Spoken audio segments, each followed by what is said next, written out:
আমরা সেই দায়িত্বশীল সরকার, আমরা সেই দায়িত্বশীল প্রধানমন্ত্রীর নেতৃত্বে রয়েছে। আবার আমাদেরকে যেতে হবে না। এই অর্থ বছরে তিস্তা মহাপরিকল্পনা নামে হোক আর অন্য যে কোনো নামে হোক, আমরা তা বাস্তবায়ন করবই।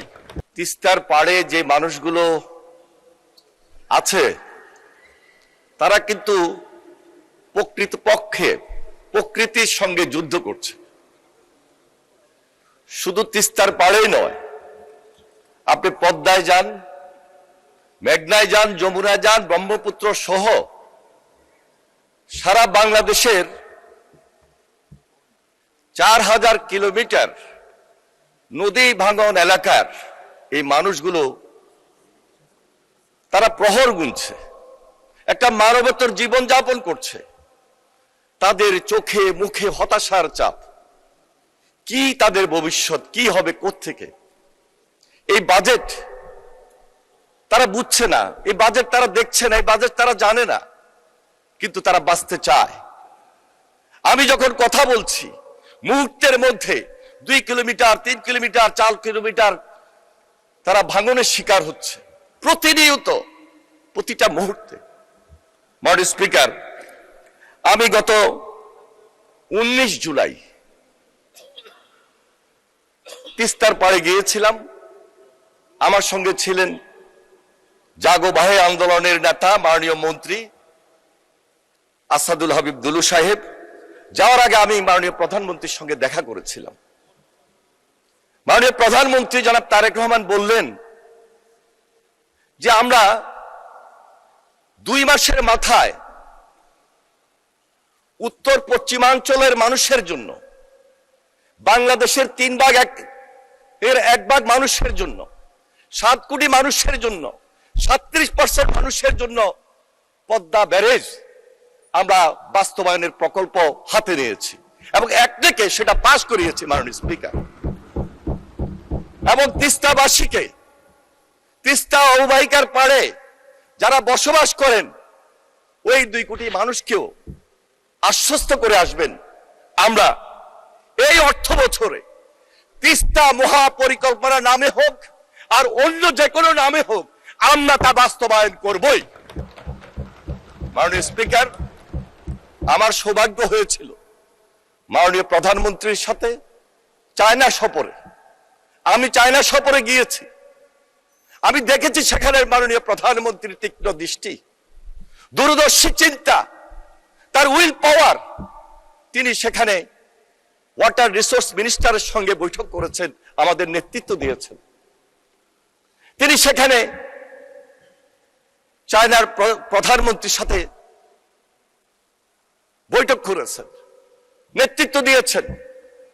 চায়নার যিনি আইন প্রণেতা তার সঙ্গে তিনি বৈঠক করেছেন এবং সেখানে আলোচনা করেছেন, নেতৃত্ব দিয়েছেন। সর্বশেষ চায়নার প্রেসিডেন্ট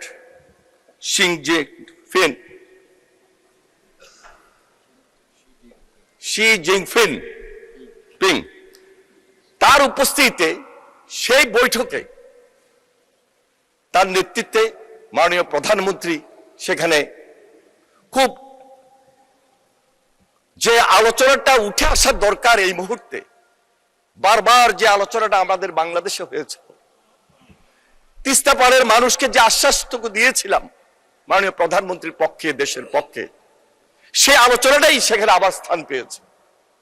কারণ চায়নার প্রেসিডেন্ট ওয়াটার রিসোর্সের উপর তার একটা বিশেষ নলেজ রয়েছে। তিনি তার উপর একটা বই লিখেছেন, যেহেতু চায়না থেকেই মূল নদীগুলোর উৎপত্তি। তিনি আশ্বস্ত করেছেন, তার প্রধানমন্ত্রী আশ্বস্ত করেছেন, তার সেই দেশের অন্যান্য মন্ত্রী সহ সবাই আশ্বস্ত করেছেন, আমরা বাংলাদেশের মানুষের পক্ষে আছি।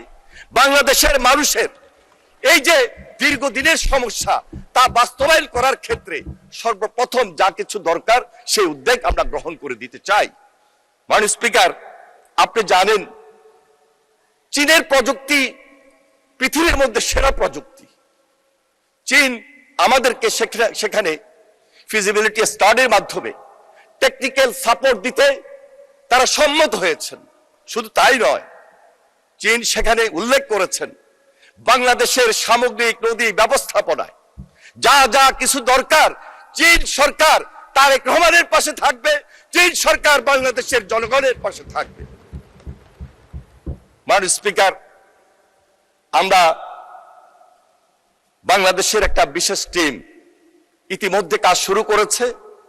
আমরা আশা করছি এই বাজেটে যে বরাদ্দটুকু বিশেষ প্রয়োজন সেই বরাদ্দ নিয়ে আমাদের এই দেশের এবং বহির্বিশ্বে আরো যদি দু একটা এক্সপার্ট টিম খুব দ্রুততম সময়ের মধ্যে এই ফিজিবিলিটি স্টাডি শেষ করে দৃশ্যমান পদ্মা ব্যারেজের মতো তিস্তা মহাপরিকল্পনা আমরা এই অর্থ বছরে স্টাডি কমপ্লিট করে তা বাস্তবায়নের উদ্যোগ গ্রহণ করব। মাননীয় স্পিকার, মাননীয় স্পিকার, পদ্মা ব্যারেজ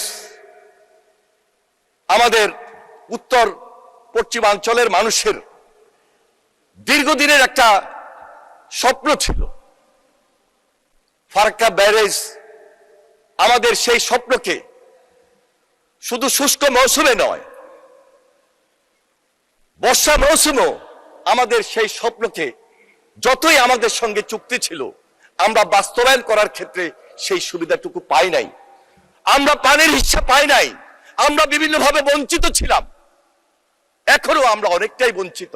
এপ্রিল মাস, মার্চ মাস আমরা ওই অঞ্চলের মানুষ পানি থেকে সম্পূর্ণভাবে বঞ্চিত বলেই কৃষির যে কার্যক্রম সেই কার্যক্রম থেকে আমরা এই 2টা মাস আমাদের ওই এলাকার মানুষ উৎপাদন উন্নয়ন থেকে বঞ্চিত। মাননীয় স্পিকার, মাননীয় স্পিকার, পদ্মা নদীর সঙ্গে যে নদীগুলোর সিস্টেম বিচ্ছিন্ন হয়ে থাকে তার মধ্যে হিস্টা, মাথাভাঙ্গা, ইসামতি, বড়াল, বারসিয়া সহ এই নদীগুলোর সিস্টেম বন্ধ থাকার কারণে ওখানে একটা জলাবদ্ধতা তৈরি হয় এবং বিশেষ করে একটা লবণাক্ত পানির কারণে সেখানে আমাদের এই যে কৃষি কার্যক্রম থেকে আমরা সম্পূর্ণভাবে উৎপাদন থেকে বঞ্চিত হই।